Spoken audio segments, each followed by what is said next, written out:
Hi, hello everybody. Welcome back again to One Question a Day. Today, the question that we are going to discuss is on TMJs. A couple of questions could be asked from TMJ. It could be vary from your anatomy, the ligaments of TMJ, functions or movements, and even histology.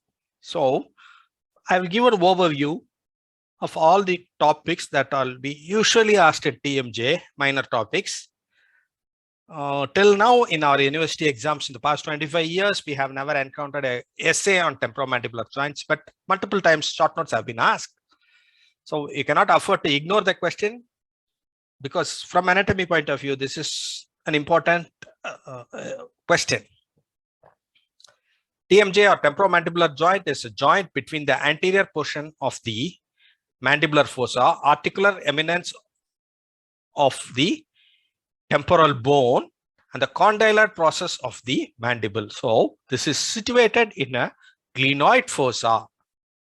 The fossa is called as glenoid fossa, and in between two bony structure we have a soft tissue and some muscles, ligaments attached. What are they? It's a type of synovial joint or bicondylar joint, because this is one bone that has joint at both the ends and lined by a fluid-filled cavity material called a synovium that cushions the entire joint.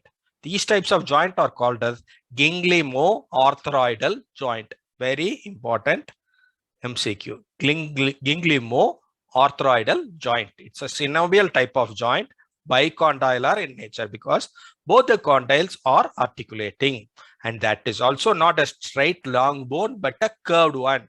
So it has both hard tissue components and soft tissue components. The hard tissue components are the mandibular condyle, head of the mandibular condyle, the glenoid fossa of the temporal bone, and the articular eminence that guides. This is the articular eminence that guides the entire component. So we have three hard tissue: mandibular condyle, glenoid fossa. Both are the parts of the TMJ, one other end. The other is the stopping point or the articular eminence. The soft tissue involved is the articular capsule. The entire component is inside a capsule, a cover, that is the articular capsule, and between two bone is your articular disc. And we have ligaments that mediate the movements, ligaments and muscles. So we have three hard tissue components: mandibular condyle, glenoid fossa, articular eminence. And these are part of the temporal bone. Soft tissue is your articular capsule, articular disc, ligament, muscles. Going into the developmental TMJ, it is not a primary joint, but it is a secondary joint, begins at the 3rd month of gestation. And the first evidence of development is the appearance of the mesenchymal condensation from two widely spread condylar and temporal blastema of the first arch. Initially, both are positioned away from each other. Closure of gap due to the rapid growth of condylar blastema in a dorsolateral direction. Subsequently, the first ossification occurs even at the temporal blastema itself. Appearance of a cleft above the condylar blastema contributes or initiates the formation of inferior joint cavity, and the condylar blastema subsequently differentiates into the condylar cartilage. Next, the secondary cleft appears, and that is the temporal ossification that leads to the temporal ossification, and that forms the upper joint cavity. So first is the lower joint cavity. The second cleft leads to the upper joint cavity. The primitive articular disc formation starts to form with this upper joint cavity formation. So bones of the joint, as we said, glenoid fossa, condylar process. Cartilage associated with the joint articular surface of the bones are covered by a fibrous cartilage, not the accessory. The articular disc, which consists of fibrous tissue. The ligaments of the joints, or the lateral ligament of joint of the TMJ, stylomandibular, sphenomandibular. We'll come back to it again. The innervation of TMJ involves 4 types of receptors: rufflins, pacinians, Golgi tendon organs, and free nerve endings. These receptors, in varying combinations, produce the proprioreception of the joint, and together they are innervated by the auriculotemporal and masseteric branch of mandibular nerve. Masseteric branch of mandibular nerve. Proprioreceptions. pressure changes. Blood supply is by several arteries, namely the external carotid via the superficial temporal, maxillary, deep auricular, ascending pharyngeal, and anterior tympanic artery supplied to various parts of the TMJ.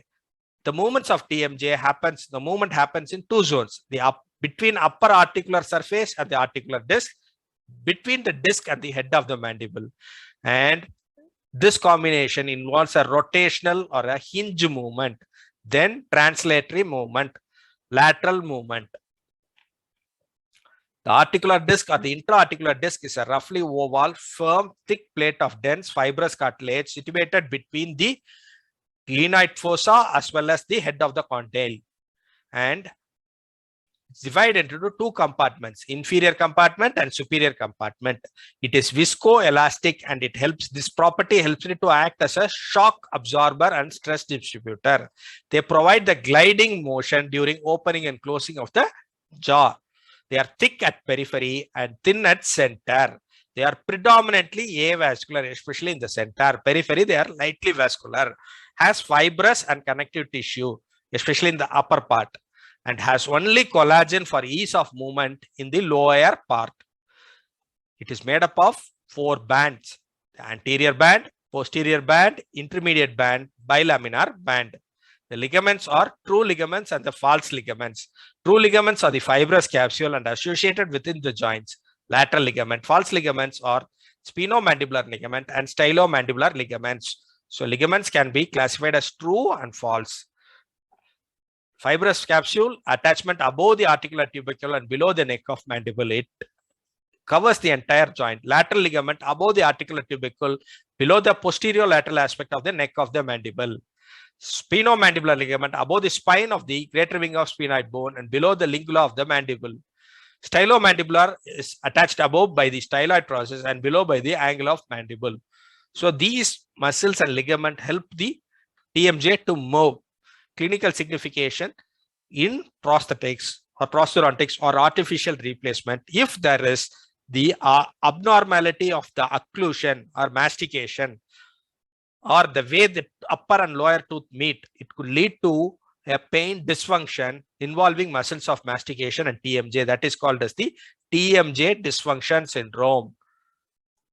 Joint displacement because of the abnormality of the joint movements, either by the pathology of the joint itself or by disc or by immune reactions. Ankylosis, when there is trauma or damage to the joint space, what will happen is the disc degenerates or becomes fibrous, leading to connection between a bony or a hard tissue connection between, or hard or soft tissue connection between the glenoid fossa as well as the head of the condyle, and that is called as ankylosis, because due to bony or fibrous fusion, which might occur due to fetal abnormality or trauma or even infection. So with that, we come to a end of the discussion on temporomandibular joint.